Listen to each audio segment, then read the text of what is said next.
Dear Patriots, before the news starts, please subscribe to our patriotic channel by clicking the subscribe button. Give us a thumbs up to this video. Don't forget to leave your opinion below in the comments section. Share the news on Facebook and Twitter so your friends see it. Thank you. Exposed Trump supporter just brutally attacked by leftist. Then CNN does something sick. Remember how CNN and various politicians on the left are always yammering on about how Republicans are white supremacists and President Trump supports the KKK, despite explicitly condemning them? Well, in their ignorance, they might be surprised to know that many people of color actually are conservative and do support President Trump. Case in point: Trump supporter R.C. Maxwell. Maxwell was at an America First rally in Laguna Beach, California to support President Trump. He was then punched in the face by a white anti-fascist, who was later arrested for assault. Here's what Maxwell has to say about the encounter. If the optics were completely different and I was a Black Lives Matter supporter and I was attacked on the Trump side of a protest, I would be in the spotlight on CNN right now. I went over to the left side to see if I could engage them with dialogue, and I was instantly encircled by the so-called anti-fascists. The sicko attacker was unrepentant, saying on Twitter shortly after the attack, "I did it because he would not stop talking about Trump when all of us told him thousands of times we didn't want to hear it. I am not racist. Please arrest me, LMFAO." Typical anti-fascist using violence instead of dialogue. These people are sick in the head, and his victim R.C. Maxwell needs to get the praise and support he deserves for sticking up for his beliefs in the face of violence. Where is the mainstream media reporting on Antifa violence against people of color? Nowhere. What did CNN do? Nothing. It's almost like they don't care if it doesn't suit their leftist political agenda. Sad. CNN might not care about this, but we think people need to know. Let's get R.C. Maxwell's story out there and shame the MSM by sharing 10,000 times. HD Real Clear Politics.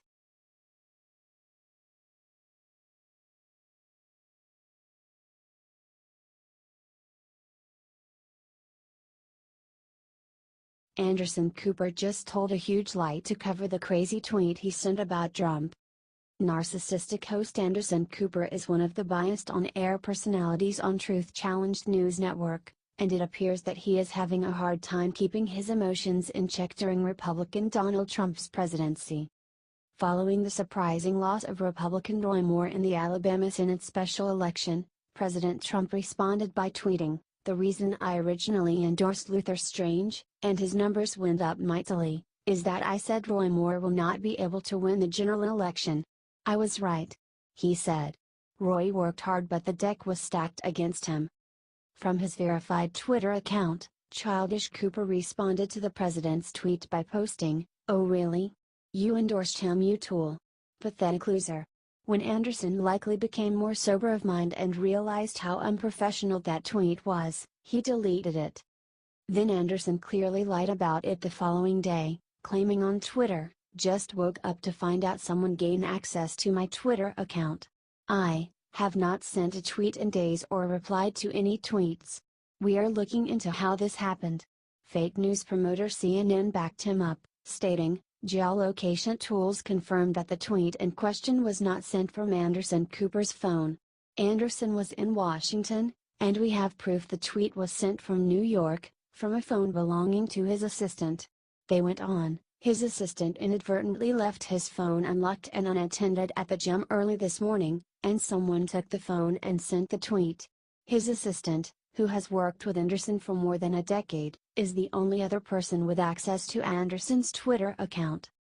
Many people called Cooper out for this obviously bogus explanation. Wrote the National Review's Charles C.W. Cook, "Not to sound like Alex Jones, but why would someone temporarily steal a phone owned by Anderson Cooper's assistant, who was in a gym in a different city than Anderson Cooper? And how would that person know it was logged into that Twitter account? Do you think Anderson Cooper was lying?"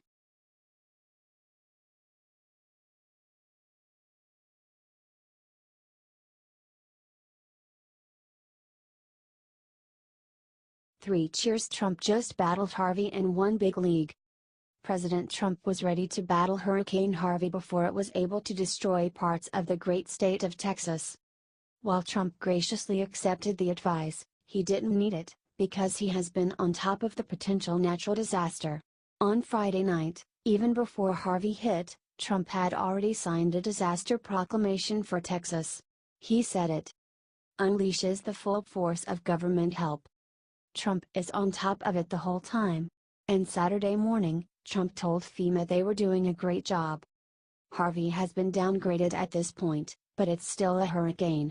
Let's pray for our fellow Americans in Texas. Please share and comment. Be safe, Texas. H.T. The Hill.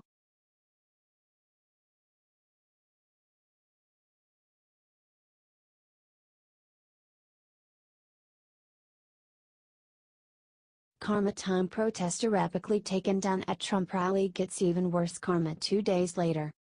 President Trump's rally in Phoenix on Tuesday attracted the usual fare of violent leftists looking for trouble. None were more iconic, however, than 29-year-old Joshua Stewart Coben, who was caught on video wearing a scary gas mask and kicking a tear gas canister at police in the middle of a riot. The police then hit Coben in the crotch with a non-lethal pepper ball, and he immediately crumpled to the ground. Well, it turns out that there were also less immediate consequences for Coben's misdeeds. Charges for aggravated assault on police, the Daily Caller reports. Police announced on Thursday that Coben was booked for 3 felony counts of aggravated assault on police and 1 misdemeanor for unlawful assembly. Besides kicking the canister in the video, police say Coben also picked up 2 gas canisters and threw them at police. In a local news interview on Wednesday, Coben said, "I don't equate kicking or putting back tear gas canisters as attacking police. I never attacked a police officer." Oh, okay buddy. Whatever you say. I would say kicking canisters at police constitutes an attack, but that's just me. Whatever the case, it's great to finally see some justice for leftist violence against the police. Share it out if you agree. HT Daily Caller.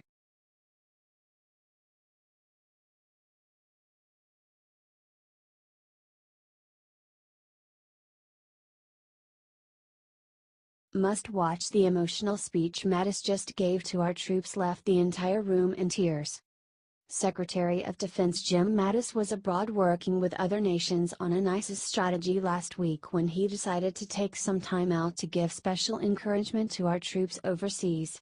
Watch his speech at the end.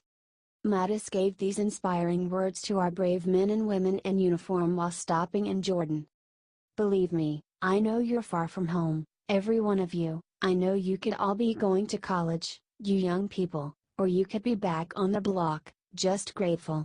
The only way this great big experiment you and I call America is gonna survive is if we've got tough hombres like you. If you remember, some of you are too young, on September 11th we were matched up against an enemy that thought if you hurt us you can scare us." He added, "We don't frickin' scare, that's the bottom line." Mattis urged the soldiers to remain strong amid the political tensions at home, saying, "You just hold the line, my fine young soldiers, sailors, airmen, Marines. You just hold the line until our country gets back to understanding and respecting each other and showing it, of being friendly to one another, that Americans owe to one another." Then came this awesome line. "We're so doggone lucky to be Americans." Mattis, a retired 4-star general, also said that his love of the troops is what brought him out of his retirement. "The only reason I came back was to serve alongside young people like you who are so selfless, and frankly, so rambunctious. It's a pleasure to be around you all." Mad Dog Mattis isn't known for being tender-hearted, but this quick break from official duties is a sweet way for him to remind soldiers how important they are to our country. General Mattis really knocked the speech out of the park, and provides a true role model for all Americans. We are very lucky to have him working on our side. Share his message out 10,000 times. We are doggone lucky to be Americans. HT Daily Wire.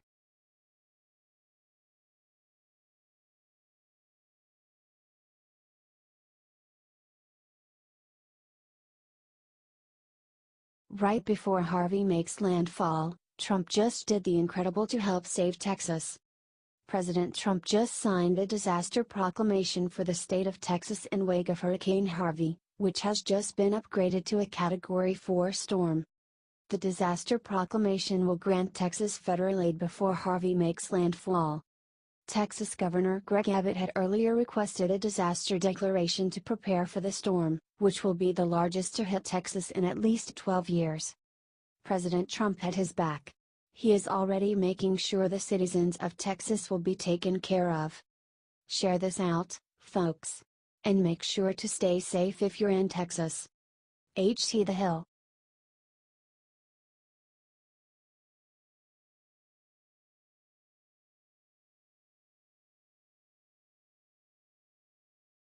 Justice is served. Trump just gave Sheriff Arpaio the greatest gift of his life. President Trump has pardoned former Sheriff Joe Arpaio of Maricopa County, Arizona on Friday. Arpaio was found guilty in July of criminal contempt for imprisoning suspected illegal immigrants while he was sheriff. President Trump hinted that he would pardon Arpaio at his rally in Phoenix on Tuesday, saying, "I'll make a prediction. I think Arpaio's going to be just fine, okay? But I won't pardon him tonight because I don't want to cause any controversy. Is that okay? But Sheriff Joe can feel good." The White House press briefing said Arpaio is a worthy candidate for a presidential pardon, especially due to his more than 50 years of admirable service to our nation. Check out the press release here. Arpaio was a controversial figure during his time as sheriff, from 1992 to 2016. Besides being accused of targeting undocumented immigrants for arrest, he also issued pink-colored underwear to inmates at the Maricopa County Jail. This is a breaking story and more details will be released as they become available. Share it out if you support Sheriff Arpaio. HTABC